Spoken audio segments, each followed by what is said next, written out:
በስመ አብ ወወልድ ወመንፈስ ቅዱስ አሐዱ አምላክ። የተባረከ የታኅሣሥ ወር የቀኑ ሰዓት 9 ሲሆን ከእንግዲህም ይጨምራል። በዚችም በታኅሣሥ 1 ቀን በእስራኤል ፊት ነቢይ ኤልያስ የተገለጠበት ነው። ይህ ቀናኢ ኤልያስ ከሌዊ ወገን የሆነ የአባቱ ስም ኢያሱ የእናቱም ስሟ ቶና ነው። ስለ እርሱም እንዲህ ተነገረ። በተወለደ ጊዜ ብርሃንን የለበሱ 4 ሰዎች ሲሰግዱለትና ሕፃናት በሚጠቀለሉበት ጨርቅ ፈንታ በእሳት ሲጠቀልሉት አባቱ አየ። እርሱም ወደ ኢየሩሳሌም መጥቶ ይህን ለካህናቱ ነገራቸው። እነርሱም ማደሪያው በብርሃን ውስጥ ይሆን? በቃሉም የሚቆርጥ ይሆን? ወይም እስራኤልን በሰይፍና በእሳት እየቀጣ ይገዛቸው ይሆን? ተባባሉ። በእስራኤል ንጉሥ በአክዓብ እና በሚስቱ በኤልዛቤል በልጁም በአካዝያስም ዘመን ያደረገው የተአምራቱ ዜና በመጽሐፈ ነገሥት ተጽፏል። ወደ ሰማይ ያረገበት ዜናው ግን በጥር ወር በ6 ቀን ተጽፏል። በኋላ ጊዜም ስለሚሆነው ሞቱ ራእይም በሕይወቱ ያየ ዮሐንስ ከሄኖክ ጋር እንደሚመጣና ሐሳዊ መሲሕን እንደሚቃወሙት ተአምራትንም እንደሚያደርጉ ተናግሯል። ሁለቱ የዘይት እንጨቶች በምድር ላይ የተሾሙ በእግዚአብሔር ፊት የሚያበሩ 2 መብራቶች ናቸው አለ። ከጠላቶቻቸውም ወገን ሊጣላቸው የወደደውን እሳት ከአፋቸው ወጥታ ታጠፋቸዋለች። የሚጠሏቸው እንዲህ ይጠፋሉ። ትንቢት በሚናገሩበት ወራት በምድር ላይ ዝናብ እንዳይዘንብ ይዘጓት ዘንድ በሰማይ ላይ ስልጣን አላቸውና፣ ዳግመኛም ደምን ያደርጉት ዘንድ በውሃው ላይ ስልጣን አላቸው። የፈለጉትን ያህል በመቅሰፍት ሁሉ ምድርን ያስጨንቋታል። ምስክርነታቸውና ትንቢታቸውን ከፈጸሙ በኋላ ከባህር የወጣው አውሬ ከእሳቸው ጋር ይጣላል፣ ድል ነስቶም ይገድላቸዋል። አስከሬናቸውንም ፍጥሞ በምትባል በታላቂቱ አገር ያስጥለዋል። ይቺውም በምስጢር ሰዶም ግብፅ የተባለች ጌታቸው የተሰቀለበት ናት። አስከሬናቸውንም ሕዝብና አሕዛብ በሀገርም ያሉ ነገዶች 3 ቀን ተኩል ያዩታል። አስከሬናቸውንም በመቃብር ይቀብሩት ዘንድ አያሰናብቱም። በምድር ላይ የሚኖሩ ሰዎች በእነርሱ ሞት ደስ ይላቸዋል፣ እርስ በርሳቸውም በደስታ እጅ መንሻ ይሰጣጣሉ። እሊህ 2ቱ ነቢያት በምድር በሚኖሩ ሰዎች መከራ አጽንተውባቸዋልና ይላሉ። ከ3 ቀን ተኩል በኋላ ከእግዚአብሔር ዘንድ የሕይወት መንፈስ መጥታ ታድርባቸዋለች። ተነስተውም በእግራቸው ይቆማሉ። በሚያዩአቸው ላይም ጽኑ ፍርሃት ይሆናል። ከወደ ሰማይ ቃል መጥቶ ወደዚህ ውጡ ይላቸዋል። ከዚህ በኋላ ጠላቶቻቸው እያዩአቸው በደመና ያርጋሉ።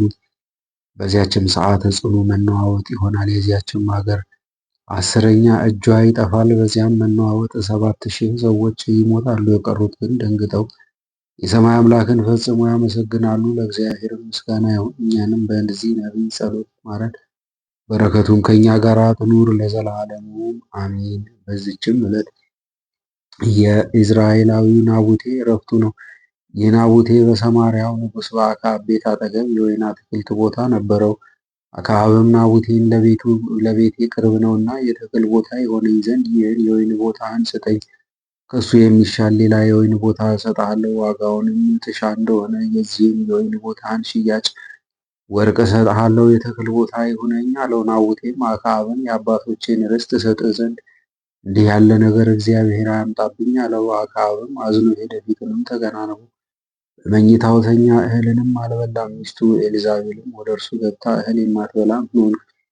የሚያሳዝንህ ምንድን ነው? አለችው። የኢይዝራኤል ሰው ናቡቴን የወይንህን ቦታ በዋጋ ሽጥልኝ፣ ትወድም እንደሆነ ስለ እርሱ ፈንታ ሌላ ቦታ እሰጥሃለሁ ብዬ ብናገረው የአባቶቼን ርስት አልሰጥህም ብሎኛልና ስለዚህ ነው ያዘንሁት አላት። ሚስቱ ኤልዛቤልም ዛሬ እንዲህ የምታደርግ አንተ የእስራኤል ንጉሣቸው ነህን? አሁንም ተነስተህ እህል ብላ፣ ራስህንም አጽና፣ ልቡናህም ደስ ይበለው። የኢይዝራኤል ሰው የናቡቴን ቦታ እኔ እሰጥሃለሁ አለችው። በአክዓብ ስም ደብዳቤ ጽፋ በማኅተሙም አትማ ያችን ደብዳቤ ከናቡቴ ጋር ወደሚኖሩ ወደዚያ ሀገር አለቆችና ወደዚያች ሀገር ሽማግሌዎች ላከቻት። የዚያችም ደብዳቤ ቃል እንዲህ የሚል ነው። ጾምን ጹሙ፣ ናቡቴንም በሕዝቡ ፊት አስቀምጡት፣ የሐሰት ምስክሮችንም 2 ሰዎችን አስነሱበት፣ እግዚአብሔርን ሰደብከው ንጉሥንም ረገምከው ብለው ይመስክሩበት። ከከተማም ወደ ውጭ አውጥታችሁ በደንጊያ ውገሩትና ይሙት የሚል ነው። እንዲህም በግፍ ኤልዛቤል አስገደለችው። ለእግዚአብሔር ምስጋና ይሁን ለዘላለሙ አሜን። በዚችም ቀን ቅዱስ አባት የጋዛ ኤጲስቆጶስ ጴጥሮስ አረፈ። ይህም ሮሃ ከሚባል ሀገር ክብር ካላቸው ወገን ነው። ይሾመውም ዘንድ ወላጆቹ ለንጉሥ ቴዎዶስዮስ ሰጡት። እርሱ ግን ሹመትንና ክብርን ይጠላ ነበር። በንጉሱም አዳራሽ ውስጥ በጾም በጸሎት በሰጊድ ተጠምዶ ኖረ። ከእርሱም ጋር የፋርስ ሀገር ሰማዕታት ሥጋ አብሮት አለ። በዚያንም ጊዜ ዕድሜው 20 ዓመት ነው። ከዚህም በኋላ ከገዳማት ወደ አንዱ ገዳም ሄዶ መነኮሰና ጽኑ ተጋድሎንም ተጋደለ። የቅድስናውና የተጋድሎ ዜና በተሰማ ጊዜ ያለ ፈቃድ ወስደው ጋዛ በምትባል አገር በአውራጃዋም ሁሉ ላይ ኤጲስቆጶስነት ሾሙት። ስለ እርሱም የቁርባንን ቅዳሴ በሚቀድስ ጊዜ ህብስቱን ሲፈትት ኃይሉን እስኪመላው ድረስ ብዙ ደም እንደሚፈስ ተነገረ። የቅዱስ ያዕቆብ ዘግሙድን ሥጋ ወደ እርሱ ወስዶ ከኢየሩሳሌም ገዳማት በአንዱ ገዳም ኖረ። በከሃዲው መርቅያን ዘመንም ወደ ግብፅ አገር ሸሸ። የቅዱስ ያዕቆብም ሥጋ ከእርሱ ጋር አብሮ ነበር። በዚያም ጥቂት ጊዜ ኖረ። በአንዲትም ዕለት መሥዋዕት አዘጋጀ።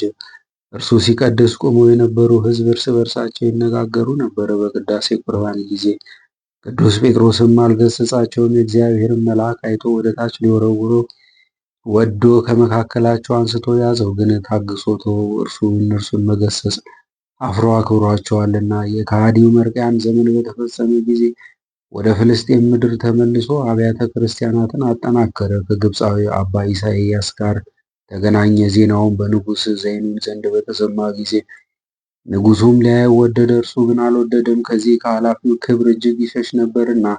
ከዚህም በኋላ ጋውር ከሚባል አገር ዳርቻ ደርሶ በዚያ ተቀመጠ።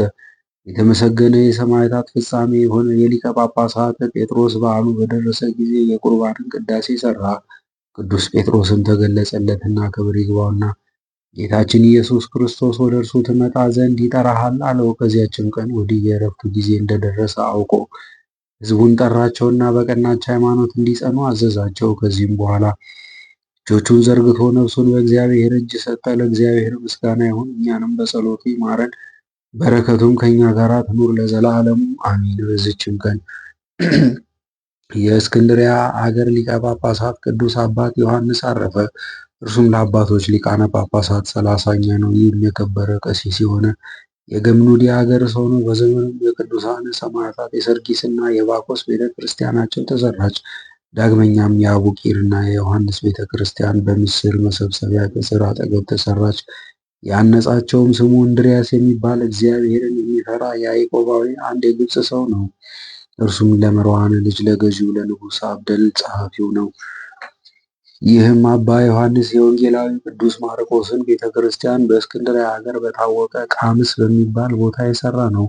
በዚህ በንጉሥ አብደል ዘመንም 3 ዓመት ያህል ጽኑ ረሃብ ሆነ። ይህም አባት ለድሆች ለጦም አዳሪዎችና ለችግረኞች የሚያስብ ሆነ። በየሳምንቱም 4 ጊዜ ወርቅና ብር እንጀራም ይሰጣቸዋል። አብዝቶ የሚራራ መመጽወትን የሚወድ በጎ ስራዎችን የሚሰራ ነውና። በዘመኑም ንጉሥ ኢዜድ ሞቶ በእርሱ ፈንታ መርዋን ነገሰ። ይህም አባት በማርቆስ ወንበር 9 ዓመት ኖረ፣ በሰላምም አረፈ። ለእግዚአብሔር ምስጋና ይሁን፣ እኛንም በጸሎቱ ይማረን፣ በረከቱም ከእኛ ጋር ትኑር ለዘላለሙ አሚን። በዚችም ቀን የእስክንድርያ ሊቀ ጳጳሳት ቅዱስ አባት አትናቴዎስ አረፈ። እርሱም ጳውሎስ የተባለ የቂስ መክረም ልጅ የከሊል ልጅ ነው። እርሱም ለአባቶች ሊቃነ ጳጳሳት 76ኛ ነው።